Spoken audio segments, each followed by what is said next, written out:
Monsieur le Président, mes chers collègues, cette guerre que Poutine a déclenchée traumatise, blesse et tue des civils, des enfants, des femmes, des personnes âgées.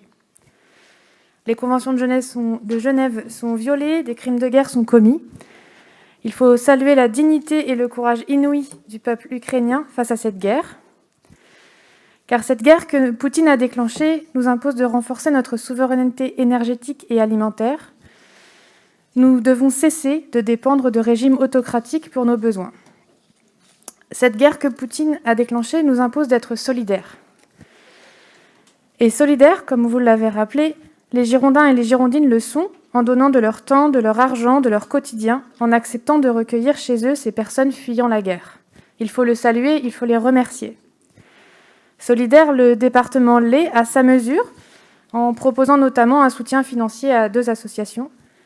Je tiens à saluer l'extrême professionnalisme de Médecins sans frontières et le courage d'Ukraine Amitié qui a su réorienter en urgence ses missions. Les Ukrainiens et Ukrainiennes fuyant la guerre et se réfugiant en France sont les bienvenus. Et nous aimerions que ce soit autant le cas pour toute personne fuyant l'insécurité physique, économique ou climatique, en tout temps. En temps ordinaire, s'il existe encore, le département est tout autant solidaire, car nous allons une fois de plus renforcer notre politique de l'aller vers, comme vous l'avez dit, grâce à l'acquisition de 2 bus ou véhicules de prévention et de soins. Ils parcourront les territoires et les habitants qui en ont le plus besoin. Solidaires, nous le sommes aussi avec les AESH et leurs élèves en demandant à l'État un meilleur accompagnement des jeunes en situation de handicap.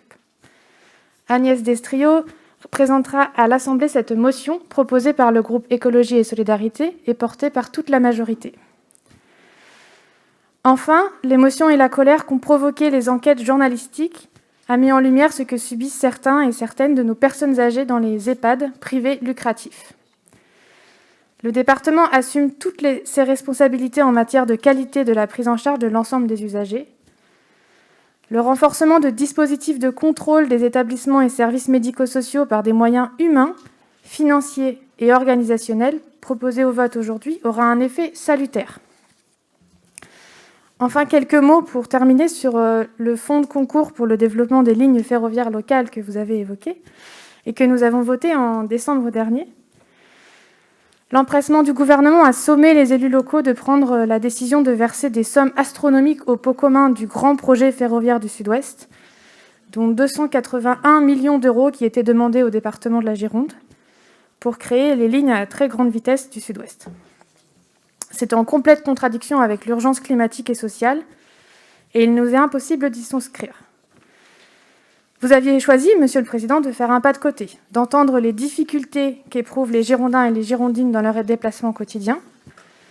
Nous avions alors voté ce fonds de concours de 170 millions d'euros, une délibération formalisant une décision de principe, comme vous venez de le rappeler, soumise à une série de garanties. Une décision de principe, donc comme son nom l'indique, elle doit être confirmée par notre Assemblée et seulement notre Assemblée. Le Conseil régional et Bordeaux Métropole ont choisi de mettre la charrue avant les bœufs, sans attendre que nous confirmions nous-mêmes cette décision de principe, si toutefois les garanties étaient suffisantes. Ces cavaliers, et également le préfet coordinateur, a délibérément inscrit à la marge la participation du département au RER girondin dans le plan de financement du projet GPSO. C'est malhonnête et irrespectueux, car cela ne reflète aucunement notre volonté de ne pas prendre part à un projet ruineux, égoïste, qui contribuerait à artificialiser des zones naturelles et à accentuer la fracture des territoires. Je vous remercie.